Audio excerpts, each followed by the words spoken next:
Let me tell you about the day everything went sideways in intergalactic diplomacy. And by sideways I mean completely, hilariously, catastrophically off the rails. The Galactic Diplomatic Corps had spent approximately 742 years preparing for first contact with humans. They'd analyzed every communication, intercepted every transmission, studied every blurry satellite image. They had comprehensive reports, complex statistical models, and enough bureaucratic paperwork to wallpaper an entire moon. What they did not have was a clue. Ambassador Krell of the Voltarian Collective stood at the primary communication podium, his 7 tentacles meticulously arranged to convey maximum diplomatic gravitas. Behind him, the Xenological Interaction Committee, a motley crew of various alien species, watched with a mixture of anticipation and existential dread. "We have determined," Krell announced in his most official tone, "that humanity represents a potentially unique addition to the Galactic Confederacy." Translator Mira, a crystalline being whose entire body shifted colors with emotional nuance, was currently a shade of pale lavender that roughly translated to extreme bureaucratic nervousness. Her appendages flickered with untranslated subtext as Krell continued his speech.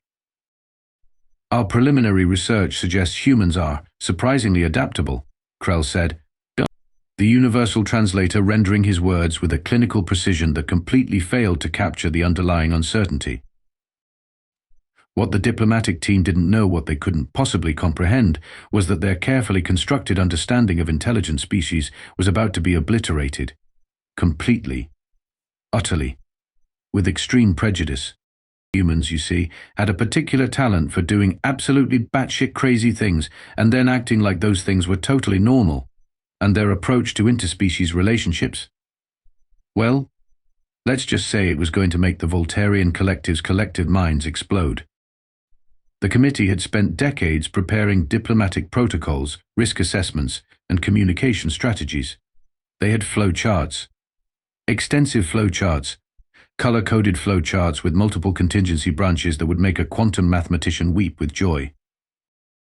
What they didn't have was a flowchart for what happens when we discover an entire species that treats apex predators like cuddly companions.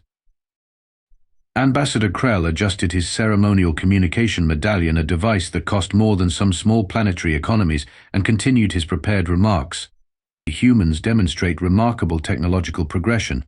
They have achieved atmospheric and near-orbital travel. They have complex societal structures. They appear to understand fundamental scientific principles. Translator Mira's crystalline body flickered from lavender to a deep, anxious indigo.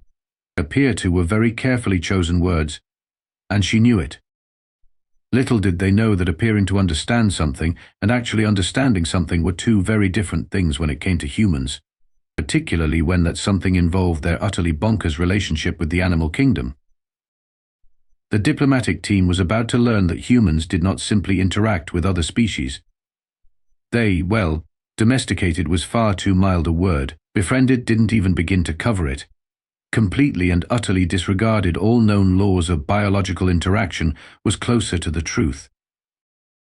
As Ambassador Krell droned on about humanity's potential integration into galactic society, not a single member of the committee realized they were about to have their entire understanding of interspecies relationships explosively and hilariously reconstructed. Humans, it turned out, were going to be nothing like anyone expected. And that was putting it mildly. To truly understand how humans ended up where they did, you've got to appreciate their long and absolutely bonkers history of animal domestication. This wasn't just about cats and dogs. Oh no. Humans took the concept of pet and stretched it so far beyond any rational definition that it became a cosmic joke. Take wolves, for instance. Most species would look at a massive, teeth-laden predator and think, "Stay the hell away." Humans. They looked at these murderous fur missiles and thought, "You know what, I bet we could be best friends." And then they did exactly that. Over thousands of years, they transformed apex predators into loyal companions that would literally die to protect their human families. But wolves were just the beginning. By the time the Galactic Diplomatic team would discover humanity's true nature, they'd realize that humans had been playing fast and loose with the entire concept of interspecies relationships for millennia. Lions? Domesticated. Bears, trained. Komodo dragons? Basically scaled puppies in human households. Consider the story of Jim Kowalski, a wildlife conservation specialist from Montana. In 2019, he became famous for his work with grizzly bears, not from a distance, mind you, but up close and personal. While most scientists studied predators through careful observation, Jim was basically giving bear hugs to 800-pound killing machines.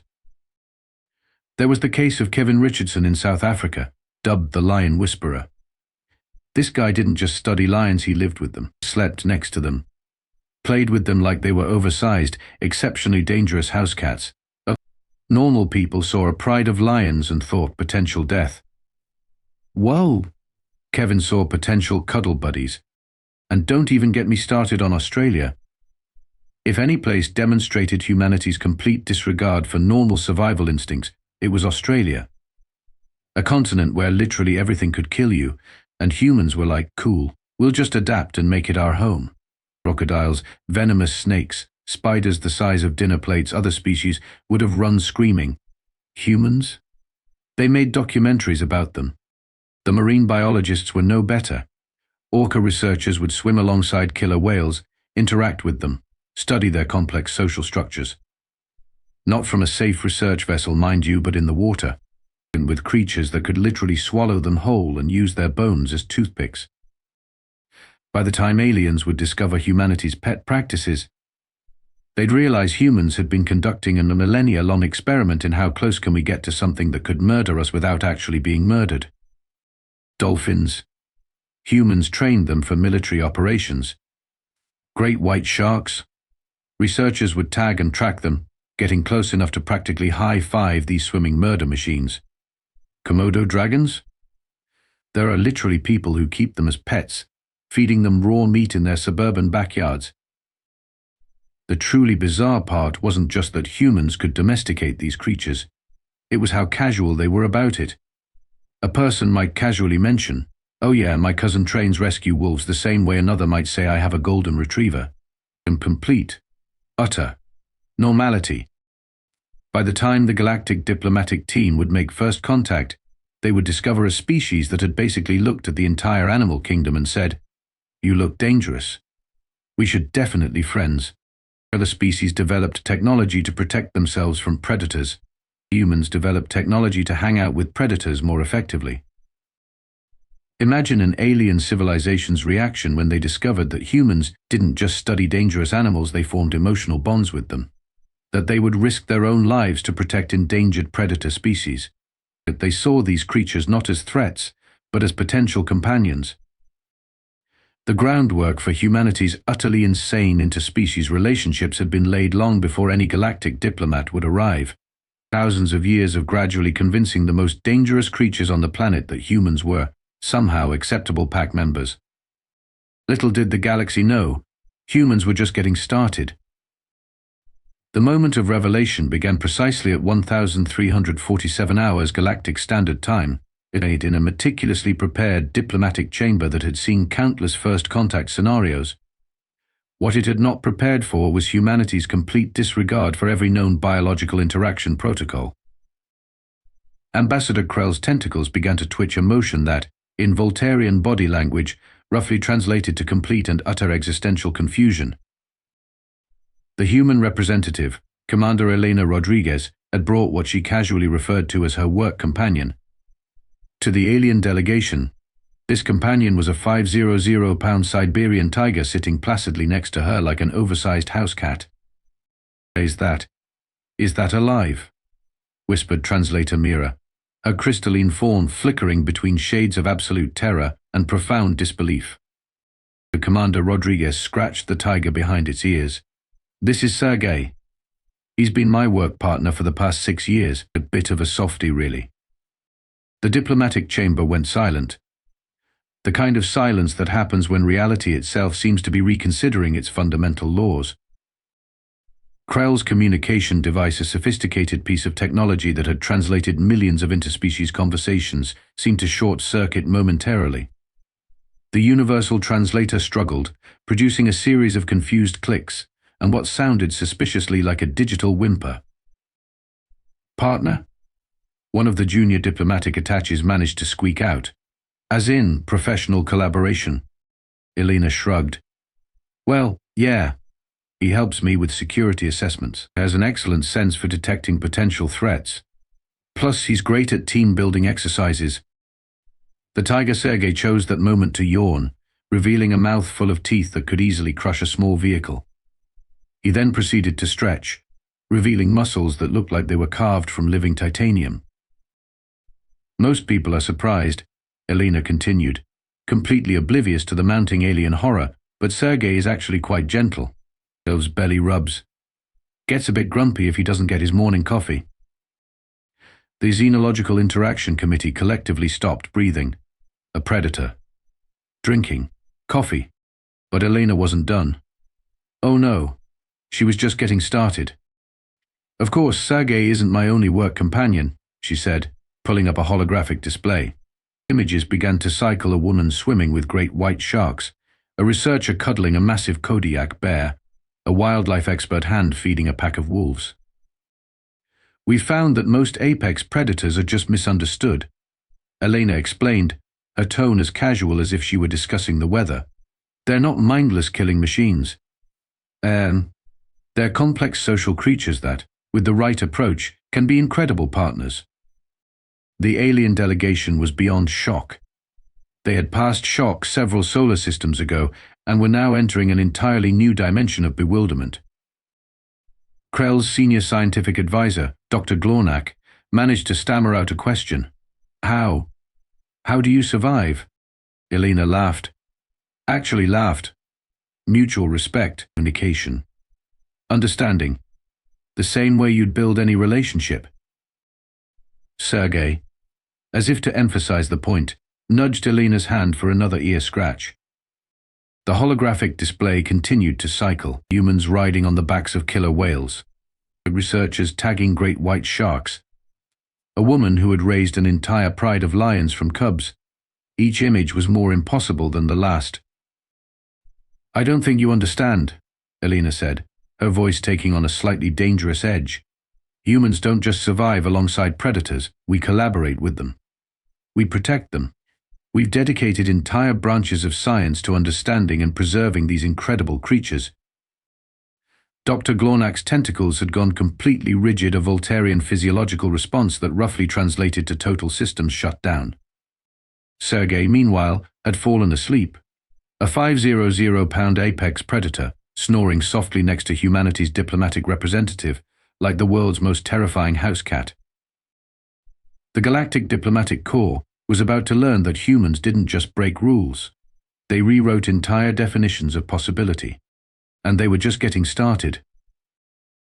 The emergency session of the Galactic Diplomatic Corps lasted approximately 17 standard hours. By hour 3, the universal translators were smoking. By hour 7, 3 separate alien species had requested emergency psychiatric evaluations. They're domesticating apex predators, Dr. Glornak repeated for what felt like the 100th time, his tentacles wrapped around a data pad that contained increasingly unbelievable evidence. As pets. The holographic displays cycled through an increasingly bizarre collection of human-predator interactions. A woman doing yoga next to a fully grown mountain lion. A marine biologist cuddling a great white shark. A wildlife researcher giving a bear a full-body medical examination, while said bear looked about as cooperative as a slightly inconvenienced house cat. Ambassador Krell had long since abandoned diplomatic protocol. This defies every known biological interaction model in existence. Translator Mira, her crystalline form now a shade of pure existential crisis, projected the statistical improbability of human survival. The numbers made no sense. By all known scientific calculations, humans should have been extinct millennia ago. Instead, they were basically giving apex predators group hugs and teaching them trick shots. We have documented cases, Dr. Glornak continued, his voice reaching a pitch that would have shattered glass on most planets, of humans adopting orphan predator cubs, not studying, not observing from a distance, adopting, raising them, naming them. The most disturbing part wasn't just the interactions. It was how casual humans were about the entire thing. A particularly graphic hologram showed a woman walking a full-grown wolf on a leash through an urban environment. Pedestrians didn't even look twice. A child was actually petting the wolf while waiting for a public transport vehicle. They've turned evolutionary terror into domestic companions, Dr. Glornak whispered, something approaching genuine awe mixing with his scientific horror. The diplomatic team had prepared for countless first contact scenarios: hostile species, peaceful species, species that communicated through elaborate chemical exchanges, species that lived entirely in gas clouds, species that reproduced through mathematical equations. No one had prepared for a species that looked at nature's most efficient killing machines and thought, "You know what, we should be best friends." Commander Rodriguez had been invited to provide further context. Her casual demeanor was somehow more terrifying than the predator she casually discussed. "It's really quite simple," she explained, as if describing how to make toast, and most creatures just want to be understood, respected. Humans are really good at building relationships, even with species most would consider challenging. The Diplomatic Corps exchanged glances. Challenging was not the word they would have used. Terrifyingly murderous seemed more appropriate. The statistical models were breaking, completely and utterly breaking. Humans should not have survived their own planet, let alone be preparing to join a galactic community. Every interaction defied basic survival logic. "We have lions," Elena continued, "that work with conservation teams, wolves that assist in search and rescue, bears that help researchers understand ecological systems. It's not about domination. It's about partnership." Dr. Glornak's data pad actually whimpered.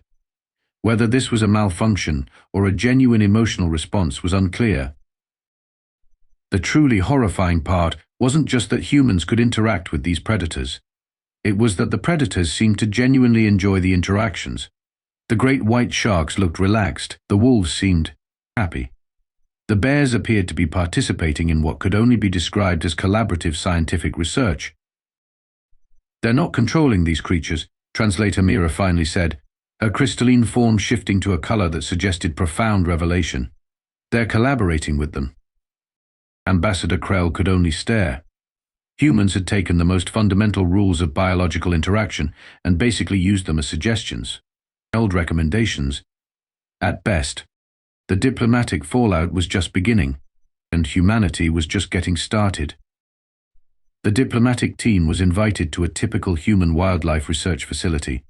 What they received was a masterclass in absolute biological lunacy. Dr. Marcus Reyes, lead researcher, greeted the alien delegation with a wolf padding casually at his side. Not a domesticated dog. Not a wolf-dog hybrid. A full-blooded, genetically pure grey wolf that looked like it could disassemble a small car with minimal effort. "This is Luna," Marcus said, scratching the wolf behind her ears. "She's been my primary research partner for the past 3 years. The alien delegation collectively took 3 steps backward. Dr. Glornak's tentacles formed what could only be described as a defensive mathematical equation. "Partner," Ambassador Krell repeated, the universal translator struggling to comprehend the term. "As in, scientific collaboration." Marcus laughed. "Oh, she's more than a research partner. She's family." Luna chose that moment to yawn, revealing a set of teeth that looked like they could puncture titanium. Then she sat down and leaned against Marcus like an oversized, fur-covered toddler. The demonstration was just beginning. The research facility was less a scientific installation and more a cross between a zoological marvel and a family reunion. Researchers moved among various predator species with a casualness that defied every known law of biological self-preservation. A marine biologist named Dr. Kai Wong was demonstrating shark research techniques, not from a protective cage, not from a safe distance, but by swimming directly next to multiple great white sharks. "They're not mindless killing machines," Kai explained, casually placing his hand on a shark's side as it glided past. "They're complex, intelligent creatures with distinct personalities." The shark, for its part, seemed less interested in eating Kai and more interested in getting a belly scratch. And in another section of the facility, a rehabilitation program showcased bears that had been rescued from various environmental challenges. These weren't just study subjects, they were patients, collaborators, and family members. A researcher named Elena Vasquez was performing a medical examination on a massive Kodiak bear. The bear lay perfectly still, occasionally looking up at Elena with what could only be described as patient affection. "We're not controlling them," Elena explained to the increasingly horrified alien delegation. "We're working with them, understanding them, and protecting them." The most mind-breaking moment came during a demonstration of wolf-pack dynamics. A research team had integrated themselves into a wild wolf-pack social structure, not observed from a distance, not studied through technological means. Integrated. Researchers moved with the wolves, communicated with complex body language, participated in hunting exercises. The wolves treated the humans as full pack members. Dr. Glornak's scientific brain was experiencing what could only be described as a complete existential meltdown. This defies every known interspecies interaction model. He sputtered, his tentacles forming complex geometric shapes of pure scientific confusion. Marcus Reyes just smiled. Most species see predators as threats to be eliminated. Humans see potential partners to be understood. The demonstration continued. Crocodile researchers working alongside their subjects, marine biologists who could call specific whales by name, conservation teams that had multi-generational relationships with endangered predator populations. It wasn't just research. It wasn't just conservation. It was a profound, almost spiritual level of interspecies communication that the alien delegation couldn't even begin to comprehend. Luna, Marcus's wolf partner, sat watching the alien delegation. Her eyes intelligent, calculating, decidedly not the eyes of a mere animal, seemed to be evaluating them with as much curiosity as they were evaluating her. "Humans don't domesticate predators," Marcus said, his voice taking on a tone of something between scientific explanation and profound philosophical revelation. "We collaborate. We respect. We protect." The alien diplomatic team was rapidly coming to a terrifying conclusion. Humans didn't just interact with predators. They understood them in a way no other species ever had. And they were just getting started. The final diplomatic report would later be classified under multiple security levels. Not because of its sensitivity, but because no one would believe it was real. Humans. The report began after 17 rounds of editing, 3 nervous breakdowns, and 1 complete nervous system recalibration are not a species. They are a force of biological improbability. Ambassador Krell, who had aged approximately 17 diplomatic years in the last week, summarized humanity's unique position in the galactic ecosystem with a single, but profound statement: they don't just break rules. They rewrite the entire concept of biological interaction. The Galactic Confederacy's Xenological Committee had spent weeks analyzing the human data. Their conclusions defied every known scientific model. Humans hadn't just survived alongside apex predators. They'd transformed the entire concept of predator-prey relationships into something that was less a scientific model and more a cosmic joke. They consider the evidence. A species that could make a great white shark look like an oversized puppy. A civilization that treated wolves as family members. Researchers who didn't just study predators but collaborated with them. Dr. Glornak's final report included note that would become legendary in diplomatic circles. Recommendation: do not attempt to understand human interspecies dynamics. A potential risk of complete psychological deconstruction. The truly terrifying part wasn't just how humans interacted with predators. It was how casually they did it. A marine biologist might discuss swimming with great white sharks the same way another species might discuss a morning commute. Absolutely normal. Completely routine. Luna, the wolf who had become something of a diplomatic celebrity, watched the proceedings with what could only be described as mild amusement. She had, in the span of a few weeks, become more of a diplomatic asset than most trained ambassadors. "We're not domesticating these creatures," Commander Elena Rodriguez explained during the final briefing. We're building relationships. Mutual understanding, respect. The alien delegation had long since passed confusion. They were now in an entirely new realm of existential understanding. Translator Mira, a crystalline form now a complex kaleidoscope of emotional nuance, captured the essence of humanity's approach. They don't see predators as threats. They see potential partners. The Galactic Confederacy would need to completely redesign its first contact protocols. Entire departments of xenobiological interaction would be rebuilt. Scientific models would be thrown out and rewritten. Humans had entered the galactic stage not with weapons or technological displays, but with something far more profound, an unprecedented ability to connect with other living beings. They're not just a species, Dr. Glornak would later write in his personal notes. They're a cosmic anomaly, a biological possibility that shouldn't exist, yet somehow does. Luna the wolf, sitting casually next to the most complex diplomatic gathering in galactic history, seemed to agree. She yawned, stretched, looked like she might take a nap at any moment. The message was clear. Humans had been playing an entirely different game, and they were just getting started. As the diplomatic session concluded, one thing became abundantly clear: the galaxy would never be the same. Humanity wasn't just joining the galactic community. They were about to completely reshape its understanding of what was possible. And they would do it with a wolf by their side, a shark in the background, and an absolutely casual attitude that would make entire civilizations question everything they thought they knew about life, interaction, and the fundamental nature of existence. Just another Tuesday for humanity.